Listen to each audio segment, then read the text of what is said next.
Gloria a Dios. Vamos a comenzar con 1 de Corintios, mis hermanos. Y si lo encontró, 1 de Corintios capítulo 3, versículos 6 y 7.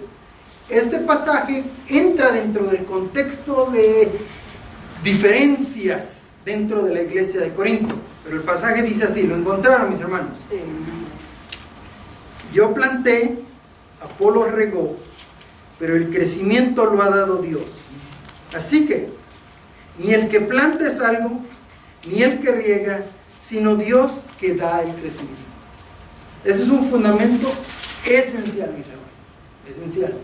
Porque nos está diciendo que no es el maestro, es un instrumento de Dios. El predicador es un instrumento de Dios. Es un instrumento de Dios. Pero Dios es el que hace algo en la vida de las personas.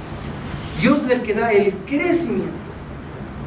No es el maestro, no es el predicador, no es el ministro, no es el líder. El líder es simplemente un instrumento del Señor.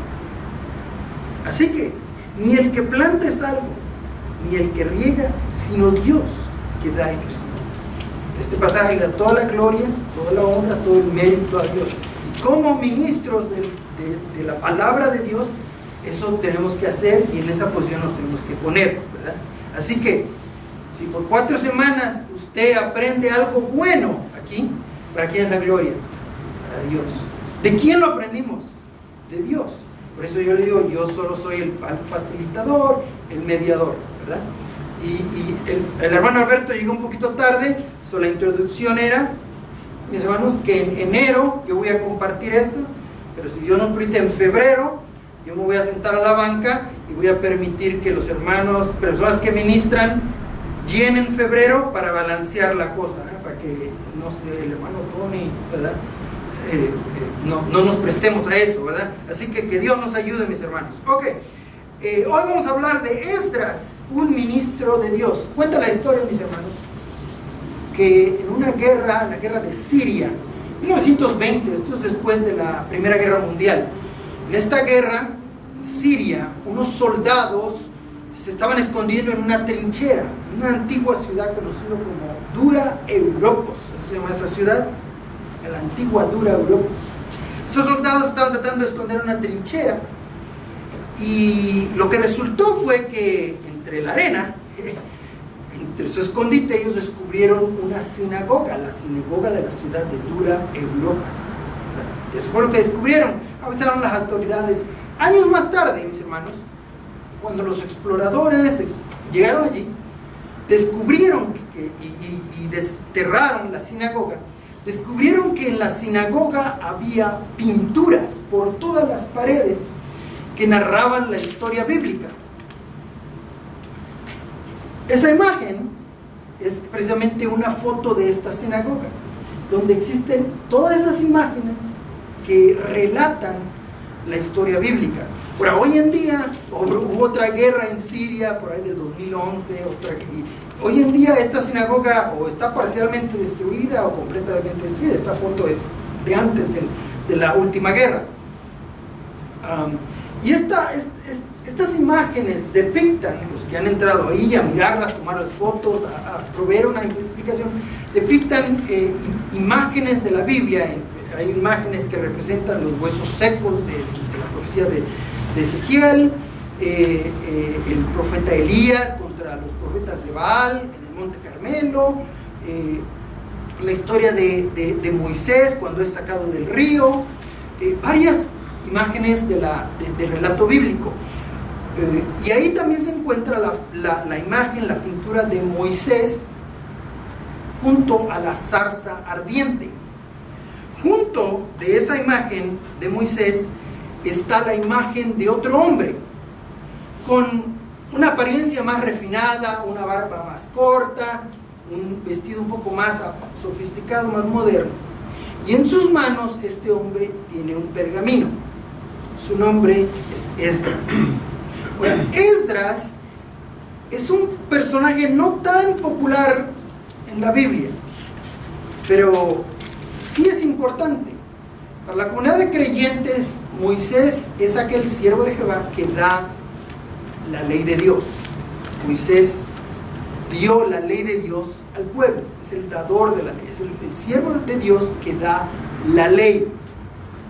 Pero para los judíos, la comunidad judía, especialmente de ese tiempo, Esdras es el que les enseñó la Torá, es el que les enseñó las leyes de Dios. Si usted ve la diferencia y usted ve por qué estos dos hombres son importantes en esta sinagoga y por qué están juntos. Moisés da la ley de Dios, pero Esdras enseña. Ahora, es ese pasaje en la Biblia que vamos a ver, ese es el pasaje que nos da una buena definición bíblica de lo que es ministrar la palabra de Dios. Es ese pasaje. Pero antes de llegar a ese pasaje, mis hermanos, vamos a hablar un poquito acerca de Esdras. Esdras, si esta cosa funciona, Antonio, si me lo pones por favor. Esdras, vamos a hablar un poquito acerca de Esdras en Esdras capítulo 7. Y vamos a ver, antes de entrar al pasaje, el pasaje importante para nosotros hoy, vamos a leer Esdras capítulo 7, solamente los primeros 12 versículos. Vamos a Esdras capítulo 7, los primeros 12 versículos. ¿Alguien le gusta leer, mis hermanos? Puedes regresar un poquito atrás o ahí lo puedes dejar estar. Si a alguien le gusta leer, Esdras 7, 1 al 12. Amén. Amén. Sí. Pasadas estas cosas, en el reinado de Artajerjes, rey de Persia, Esdras, hijo de Seraías, hijo de Azarías, hijo de Hilcías, hijo de Salud, hijo de Sadoc, hijo de Ahitón, hijo de Amarías, hijo de Azarías, hijo de Merauión, hijo de Seraías, hijo de Uzi, hijo de Buquín, hijo de Abisuam, hijo de Fines, hijo de Eleazar, hijo de Aarón, primer sacerdote. Este Esdras subió de Babilonia, era escriba, diligente en la ley de Moisés, que Jehová Dios de Israel había dado, y le concedió el rey todo lo que le pidió, porque la mano de Jehová su Dios estaba sobre Esdras.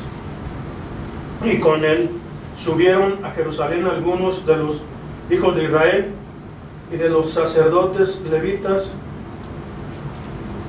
cantores, porteros y sirvientes del templo, en el 7º año del rey Artajerjes, y llegó a Jerusalén en el mes 5º del año 7º del rey. ¿Hasta ahí el 8? Hasta el 12, por favor. Porque el día primero del primer mes fue el principio de la partida de Babilonia, y al primero del mes 5º llegó a Jerusalén, estando con él la buena mano de Dios, porque Esdras había preparado su corazón para inquirir la ley de Jehová y para cumplirla, y para enseñar en Israel sus estatutos y decretos. Esta es la copia de la carta que dio el rey Artajerjes al sacerdote Esdras, escriba, versado en los mandamientos de Jehová y en sus estatutos a Israel. Artajerjes, rey de reyes, a Esdras sacerdote y escriba erudito en la ley del Dios del cielo, paz. Paz, hasta ahí, amén. Gracias, hermano. No vamos a leer la carta porque estamos interesados en la introducción de quién es Esdras. Esdras era un sacerdote de la tribu de Leví. Ahí está su descendencia. Esta descendencia que está marcada en Esdras 7 no es accidental, tiene un propósito. Es casi idéntica a Primera de Crónicas capítulo 6. Casi idéntica, hay una diferencia, le voy a decir cuál es la diferencia. Esta descendencia no es solo una descendencia de sacerdotes, es la descendencia de los sacerdotes. El sumo sacerdote comienza en Aarón, sigue en su hijo Eleazar. De ahí, los teólogos estudiosos nos dijeron que efectivamente Finés era el siguiente sumo sacerdote. La Biblia no lo dice, pero él, Finés o Fines, como le quieran llamar, fue un héroe en el libro de Números. Él es un hombre importante en el libro de Josué. Y de ahí sigue la descendencia. En cierta parte, el sumo sacerdote se parte de esta descendencia, pero esta es la descendencia de los sacerdotes. ¿Okay? Esta es la familia sacerdotal. De ahí viene Esdras. Pero la diferencia entre Esdras 7 y 1 de Crónicas 6 es que cuando termina la descendencia, en 1 de Crónicas 6, el nombre de Esdras no es mencionado. ¿Por qué no es mencionado? Bueno, probablemente porque no era el primogénito. Su hermano es mencionado, su hermano mayor es mencionado, ¿verdad? Pero Esdras también viene de la cautividad de Babilonia. Esdras no es solo un sacerdote, viene de una gran familia sacerdotal, ¿verdad? Vamos a ver 3 características que Esdras tenía. Era un sacerdote de la familia de Aarón. Ahora, las personas en ese tiempo no podían ser sacerdotes por su voluntad propia. Eso era algo de la descendencia, algo dado por Dios, algo genético, algo que se heredaba, no algo que se lograba, no es algo que se estudiaba, no es algo que tenía mérito. El mérito es de Dios. Dios escogió a la tribu de Leví. ¿Para qué? No van a tener heredad. Jehová es su heredad. Esdras, su primer característica es que él tiene algo que no tiene mérito. Ningún mérito ser un sacerdote de Dios en el Antiguo Testamento. Esta descendencia tan importante, la descendencia, él no hizo nada, ¿verdad? Pero como es una descendencia importante, es incluida, ¿verdad? Entonces, la primera característica de Esdras es de que era un sacerdote sin mérito. Ahí se nos da la descendencia. Antes de hablar de la segunda característica, en el versículo 6 nos dice: Esdras subió de Babilonia, como su hermano en primera de Crónicas 6, era escriba diligente en la ley de Dios que Jehová había dado a Israel, y le concedió el rey todo lo que le pidió, porque la mano de Jehová su Dios estaba sobre Esdras. Con él subieron a Jerusalén algunos de los hijos de Israel y de los sacerdotes levitas, cantores, porteros y sirvientes del templo, en el 7º año del rey Artajerjes. Ya sabemos cuándo esto sucede, en el 7º año del rey Artajerjes. Pero ¿cuál Artajerjes es? No sabemos, había varios. En la cristiandad, generalmente, ponemos a Esdras y a Nehemías como contemporáneos. Normalmente habrá alguien difiera, alguien que encuentre las dificultades en el texto bíblico, ¿verdad? y difiera, pero normalmente en la cristiandad los ponemos como contemporáneos. Por el propósito de esta clase lo vamos a poner como contemporáneos porque el pasaje de hoy está en Nehemías, pero por cuestiones lo vamos a poner por ahí del año 458 antes de Cristo. Estos son ya 50, 60 años después de que ya se había construido el templo. Esdras se dirige a Jerusalén con un grupo de personas, y él llega a Jerusalén. Se nos dice exactamente cuándo salió, el primer día del primer mes, este es el mes de Nisan, la primavera, y nos dice que tomó 5 meses en llegar. Llegó, ¿verdad? Dice, y llegó a Jerusalén en el mes 5º del año 7º del rey, porque el día 1 del primer mes fue el principio de la partida de Babilonia. Ahí está, el primer día del primer mes, y al primer del mes 5º llegó a Jerusalén, estando con él la buena mano de Dios. Versículo 10 es importante, y es la tercera característica, pero la voy a leer porque estamos viendo eso. Porque Esdras había preparado su corazón para inquirir la ley de Jehová y para para cumplirla y para enseñar en Israel sus estatutos y decretos. Vamos a hablar de este pasaje, la tercera característica. Antonio, si me puedes poner las características otra vez, por favor, hijo.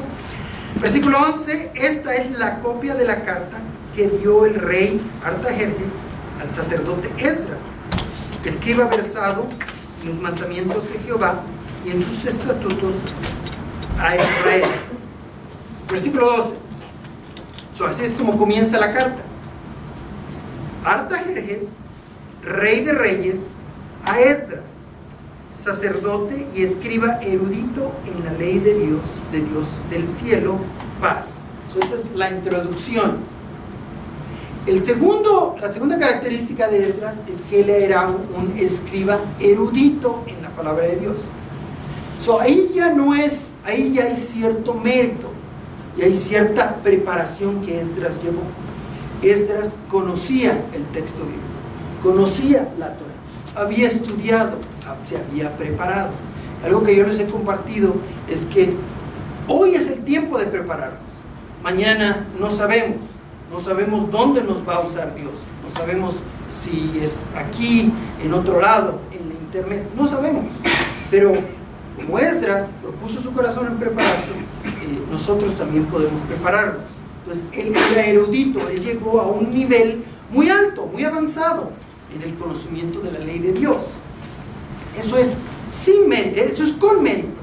El ser sacerdote no hay mérito, pero el dedicarse a estudiar sí hay un mérito, hay un trabajo, hay una preparación.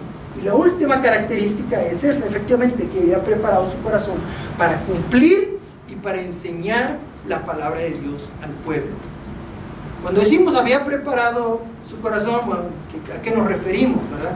Yo pienso, y esa es mi opinión, ¿verdad?, de que Esdras no nada más dobló sus rodillas: Señor, estoy preparado para enseñar al pueblo, úsame.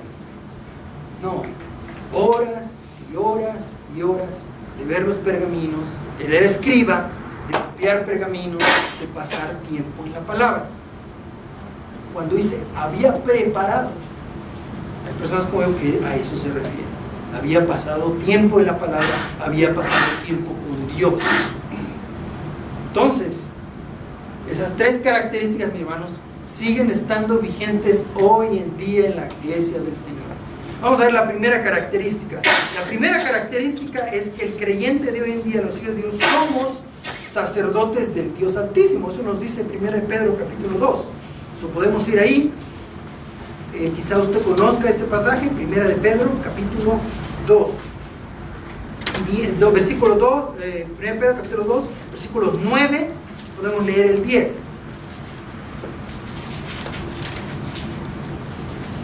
Dice: mas vosotros sois linaje escogido, real sacerdocio, nación santa, pueblo adquirido por Dios, para que anunciáis las virtudes de aquel que os llamó de las tinieblas a su luz admirable. Vosotros sois sacerdotes de Dios Altísimo. El siguiente versículo nos dice cómo es que no hay mérito en ser sacerdotes de Dios Altísimo. Dice: vosotros, que en otro tiempo no erais pueblo, que en otro, pero que ahora sois pueblo de Dios, que en otro tiempo alcanzado misericordia, pero ahora habéis alcanzado misericordia. No hay ningún mérito en nosotros que hoy seamos considerados sacerdotes del Dios Altísimo. Pero tal como Esdras era un sacerdote sin mérito, nosotros también somos sacerdotes del Dios Altísimo, sin mérito. El segundo punto es que Esdras era una persona conocedora de la palabra, erudito. Y la palabra nos invita a prepararnos en la palabra de Dios. Voy a leer dos pasajes, hay muchísimos, pero Segunda de Timoteo, capítulo 2, versículo 15. Segunda de Timoteo, capítulo 2, versículo 15 dice: procura con diligencia presentarte a Dios aprobado, como obrero que no tiene de qué avergonzarse, que usa bien la palabra de verdad. Procura con diligencia presentarte aprobado con Dios. Primera de Timoteo 4. Esta es primera de Timoteo 4, 11 al 16. Primera de Timoteo 4, 11 al 16. Esto manda y enseña. Timoteo, esto manda y enseña. Ninguno tenga en poco tu juventud, sino sea ejemplo de los creyentes en palabra, conducta, amor, espíritu, fe y pureza. Entre tanto que voy, ocúpate en la lectura, la exhortación y la enseñanza. No descuides el don que hay en ti, que te fue dado mediante profecía con imposición de manos del presbiterio. Ocúpate en estas cosas, permanece en ellas, para que tu aprovechamiento sea manifiesto a todos. Ten cuidado de ti mismo y de la doctrina. Persiste en ello, pues haciendo esto te salvarás a ti mismo y a los que te oyeren. El tiempo es tiempo de prepararnos.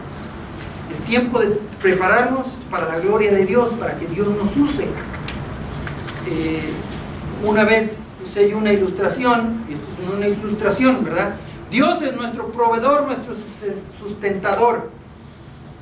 Eso yo lo creo. Dios provee, Dios nos sustenta. Pero el pan no cae del cielo. Tengo que ir a trabajar. Ahora, Dios abre la puerta para que yo trabaje, pero el pan no cae del cielo. El conocimiento de Dios no cae del cielo. Hay que irlo a buscar. Ahora, Dios lo va a proveer. ¿Qué dice el texto de Corintios? Dios da el crecimiento. Y el ministro, el maestro, nada es, sino Dios que dio el conocimiento. Pero hay que irlo a buscar. Ahí está lo que Esdras hizo. Cómo es que llegó a donde él estaba. Ahora, nosotros estamos muy lejos de Esdras. Y quizás nunca llegue yo. Quizás nunca llegue. ¿Verdad? Yo trabajo. Esdras quizás hacía su trabajo de escriba todo el día. Ese era su trabajo. Yo tengo otro trabajo secular, ¿verdad? Y gloria a Dios por el trabajo secular, ¿verdad? Y quizás nunca llegue a donde está él. Y yo estoy contento, estoy en paz en no llegar ahí.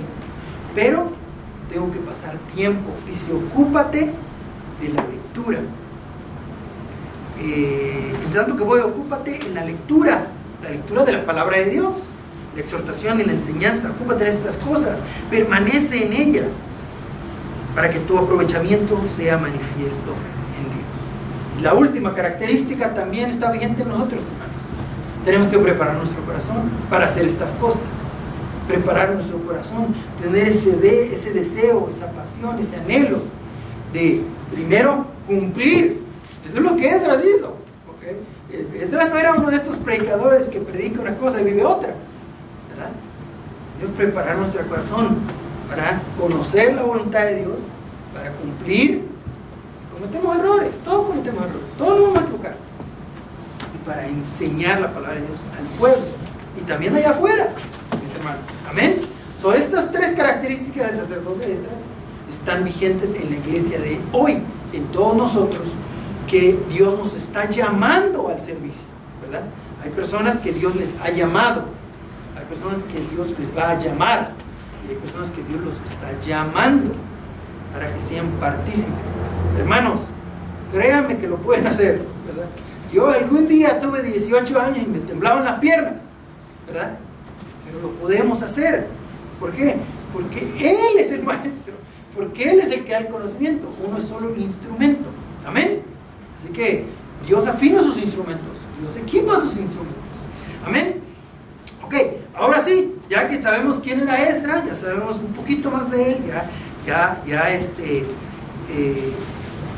vemos estas características que él tenía para la gloria de Dios. Vemos su descendencia legítima, la descendencia de Esdras, ¿verdad? Ahora sí, podemos ir a este pasaje de Nehemías 8. Nehemías 8.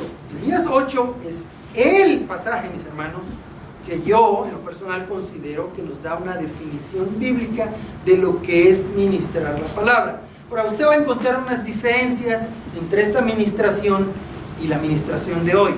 La diferencia muy clara es que, bueno, estaban afuera, ¿verdad?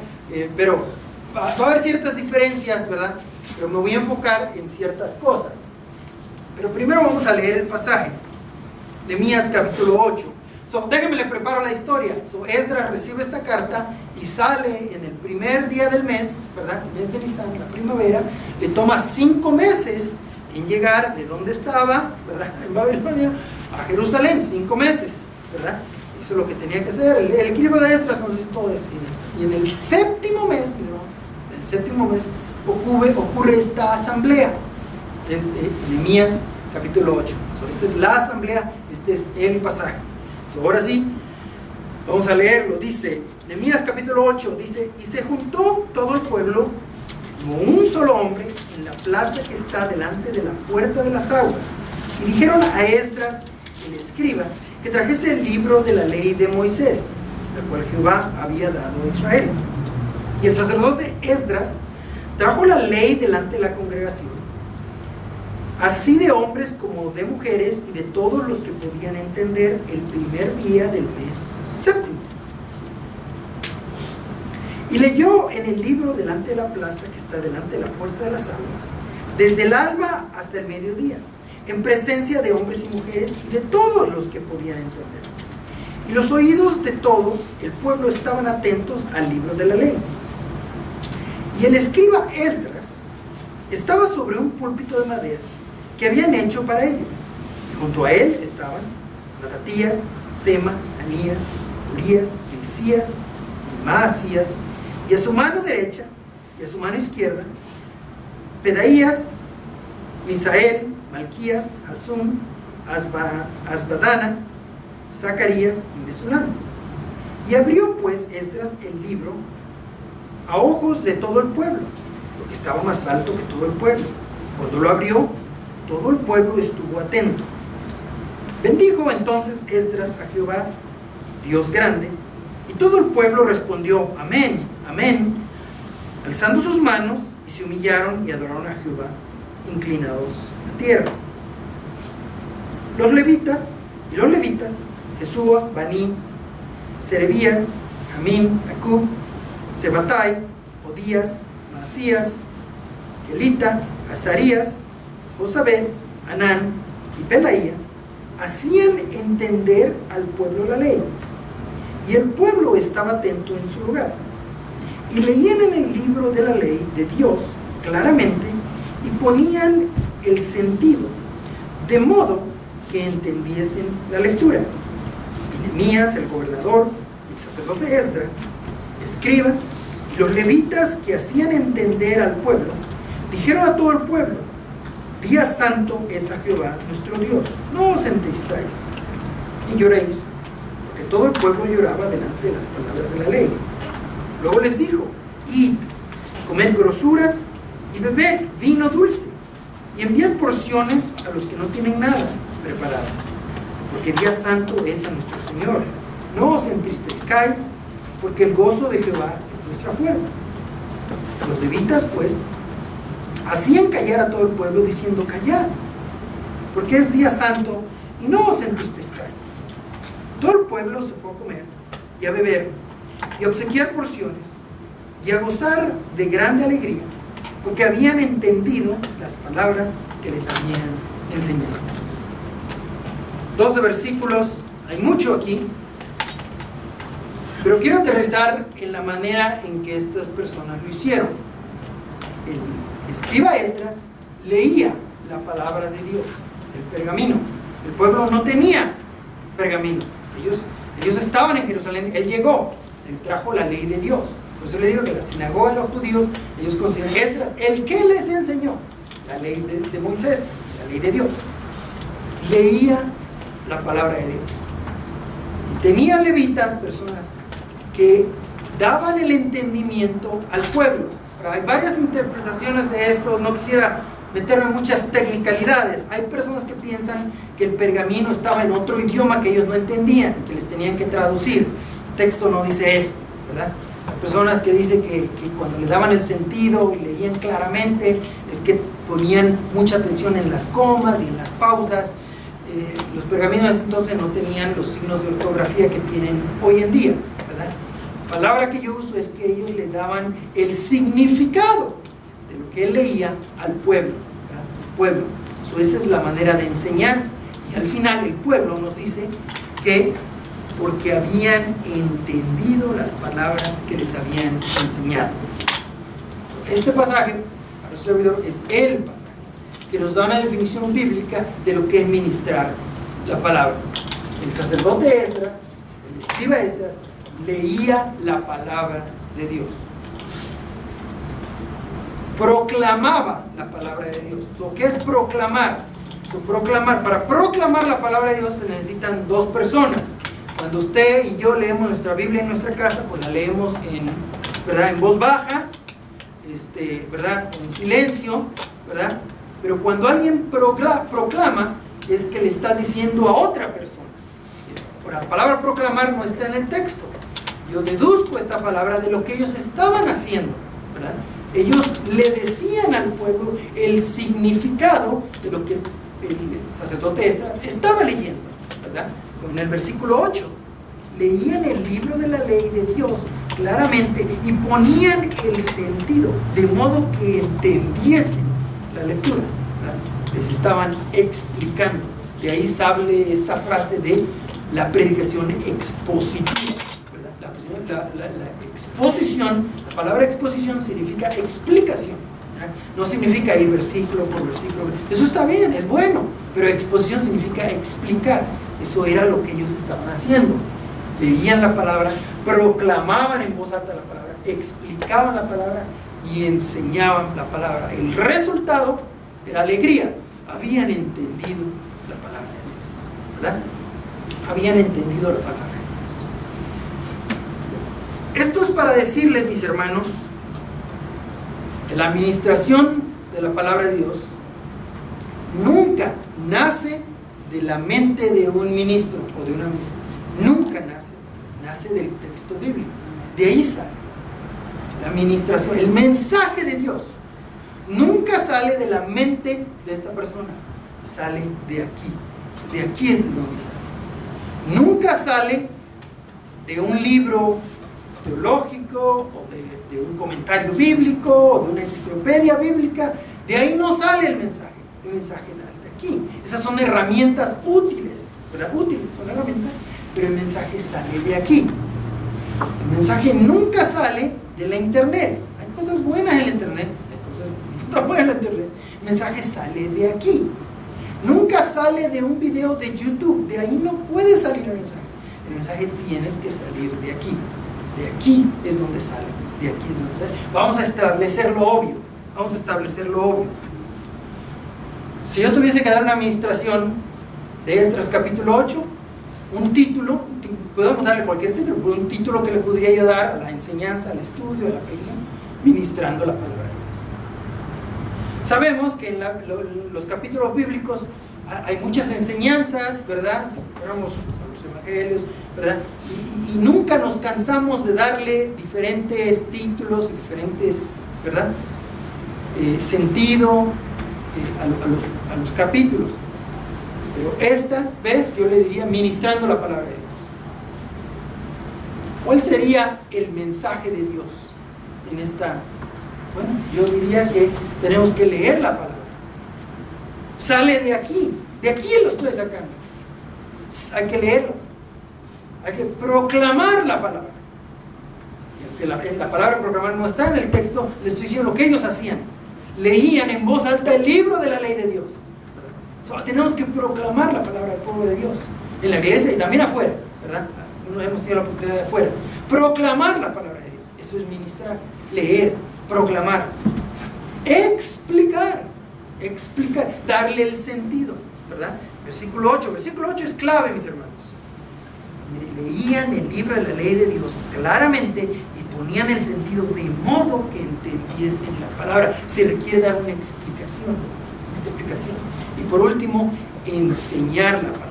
Que las personas tengan un encuentro con Cristo y que puedan decir, como ellos dijeron en el versículo 12, y todo el pueblo se fue a comer y a beber y a obsequiar porciones y a gozar de grande alegría, porque habían entendido las palabras que les habían enseñado.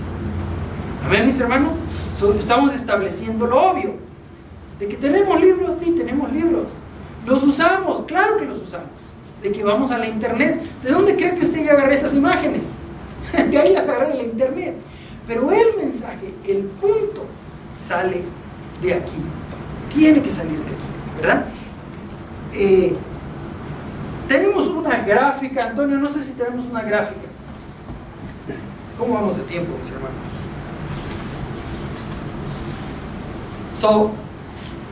Ya hablé de la palabra de Dios, ahora le estoy hablando de las experiencias de su servidor, ¿verdad? Esto usted lo puede usar o esto usted lo puede desechar, ¿verdad? El centro es el mensaje de Dios. Ese es el punto de partida, ¿verdad? De ahí empieza todo. ¿Qué encuentro en Nehemías capítulo 8? Una definición de qué es ministrar la palabra. Hay otros pasajes en la Biblia, claro que sí, pero aquí yo encuentro una manera de ministrar la palabra, ¿verdad? De que lo hicieron diferente, sí, lo hicieron afuera, ¿verdad? Y toda la gente, imagino, está parada. Gloria a Dios, tenemos sillas y calefacción aquí adentro. Están parados. En otra sección estaba lloviendo, pero en fin. Esdras leía, otros explicaban. Es diferente a como lo hacemos de hoy.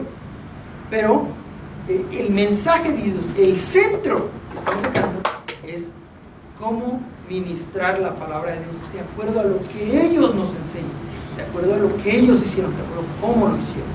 Ahora, ese es el punto de partida. Déjenme dar un ejemplo, ¿no? Recientemente Dios nos dio la oportunidad de compartir Jesús, la luz del mundo, San Juan capítulo 9.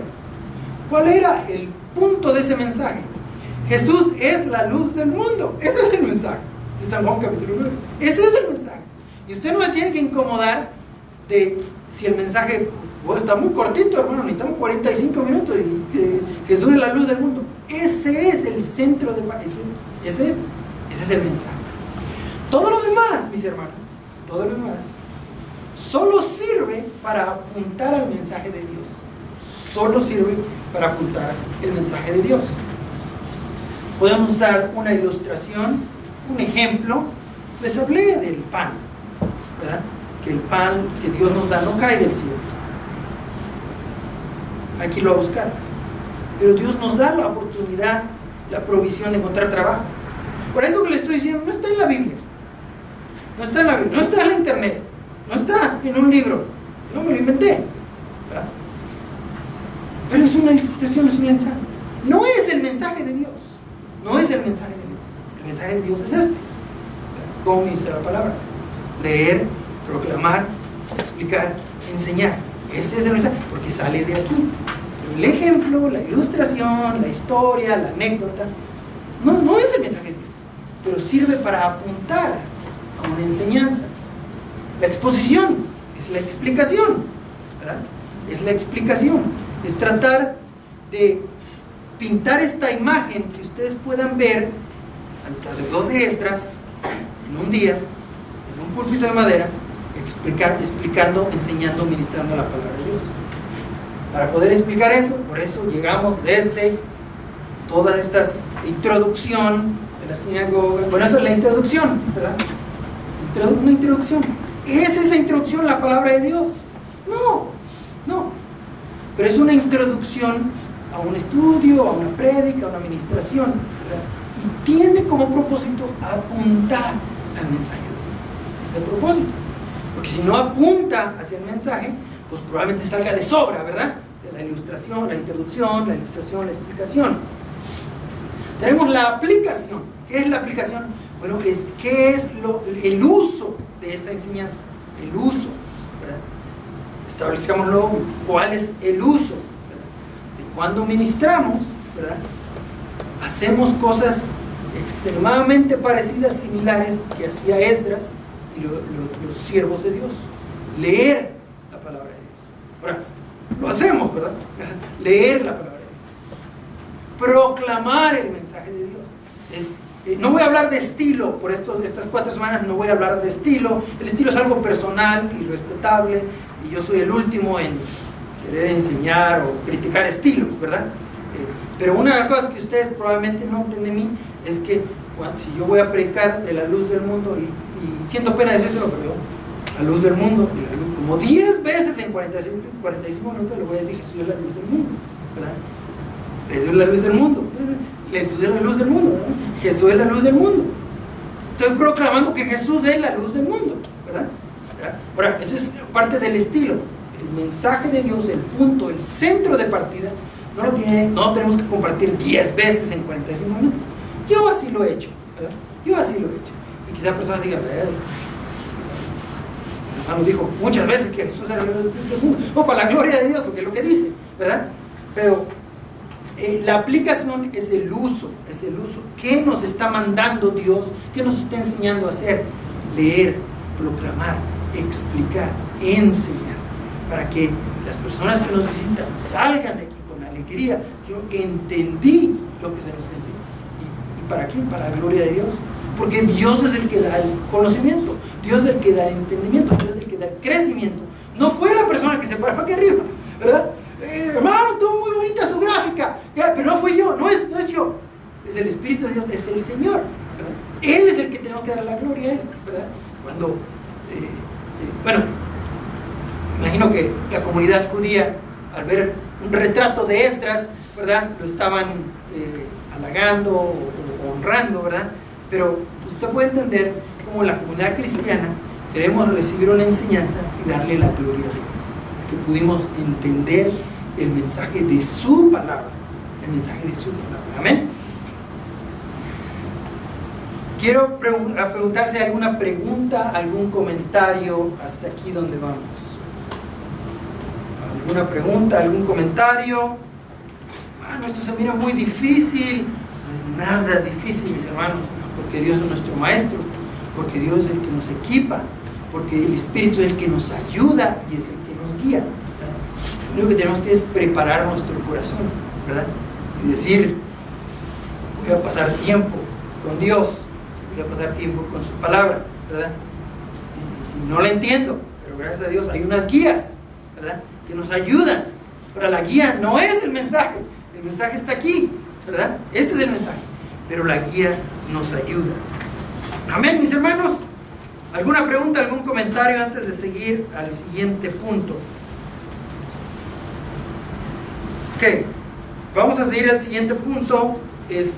No vamos a acabar, porque como le digo, vamos con eso. Si ustedes se dan cuenta, comenzamos con Nehemías 8, ¿verdad?, la definición de lo que es la administración, y nos vamos llenando con otras cosas, ¿verdad? Cuando yo leo Nehemías, lo desbarato de esta manera. ¿Dónde está el mensaje? ¿Cuál es la conclusión? ¿Verdad? Todo eso. Pero todo lo que está alrededor no es el mensaje de Dios, ¿verdad? Si yo vengo aquí y le comento una historia de una película de Disney, usted naturalmente entiende que ese no es el mensaje de Dios. Simplemente es una historia, un ejemplo, una ilustración. Ahora, el Señor Jesús era experto en estas cosas. El Señor Jesús usaba, ¿verdad?, ejemplos de la higuera, de la siembra, ¿verdad? Esos ejemplos no están en el Antiguo Testamento. Él los usaba para enseñar, ¿verdad? Entonces nosotros usamos ejemplos, ¿verdad?, contemporáneos, que quizá usted conoce, ¿verdad? Este domingo usamos la película La Pasión de Cristo, ¿verdad?, que tiene que ver la película con Isaías 53. Nada, no es el mensaje de Dios, es simplemente, ¿verdad?, que la gente viene aquí y vamos a empezar poco a poco a ir introduciendo este mensaje del siervo sufriente. Y muchas personas vieron la película, se acuerdan de las imágenes y ya empiezan a relacionar, pero ese no es el mensaje de Dios. El mensaje de Dios es el siervo sufriente de Jehová, ¿verdad? Ok, en los siguientes puntos, no lo vamos a acabar, pero vamos a ver la siguiente gráfica. Ok, un ministro, una ministra, una persona que ha dispuesto su corazón en enseñar, va a depender en Dios.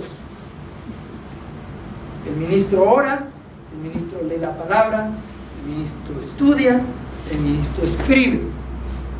Ahora, todos estamos de acuerdo en que ora, todos estamos de acuerdo en leer.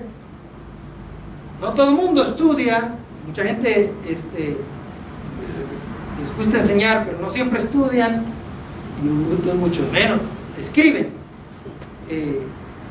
Naturalmente ustedes saben que esto no está en la palabra de Dios, esto es algo que enseñamos, que compartimos, que hemos aprendido en seminarios, en institutos, en la tradición, ¿verdad?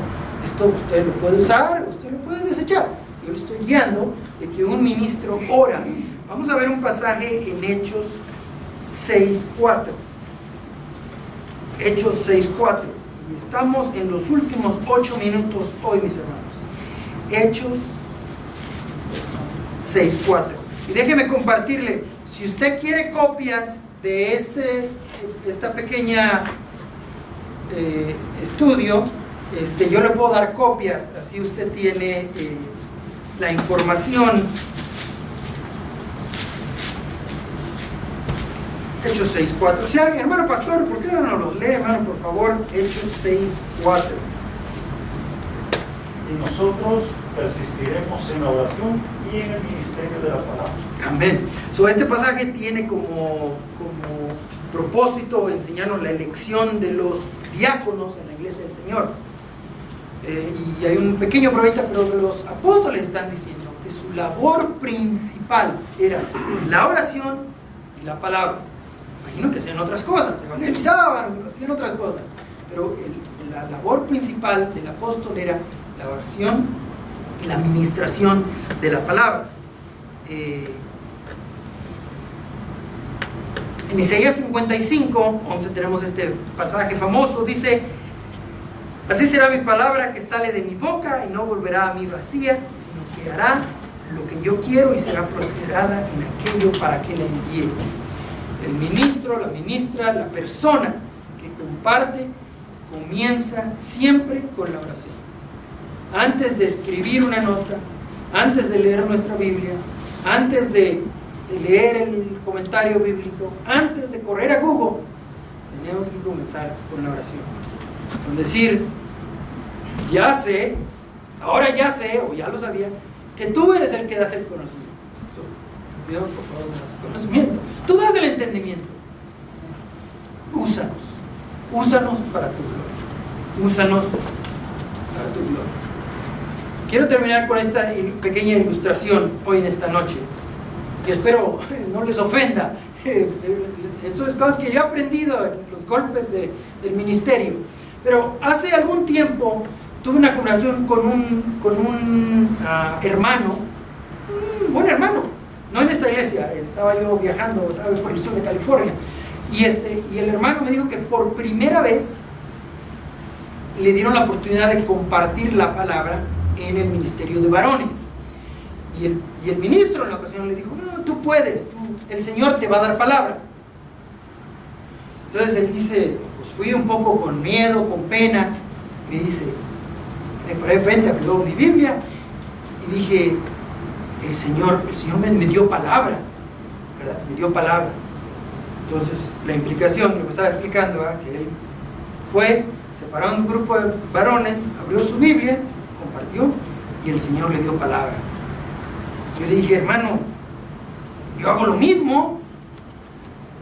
No, ¿estás al mismo? Sí, lo mismo. La única diferencia, hermano, es que yo comienzo una semana antes. Y yo me siento, el Señor da palabra. Y cuando me da palabra, escribo un poquito. Y al día siguiente hago lo mismo. Señor, dame palabra y escribo un poquito. Y el día siguiente y escribo un poquito. Ya cuando llegue el día que Dios nos da palabra ese día, no lo vamos a ver, Dios da palabra, pero el enfoque principal es dar lo que Dios ha compartido, ¿verdad? Ese es el enfoque, ¿verdad? Entonces, el hermano, gracias a Dios, no se ofendió, me entendió, fíjese usted. Si comenzara yo una semana antes, ¿verdad? Ya voy escribiendo mi material, ¿verdad? Vamos a avanzar más en la próxima.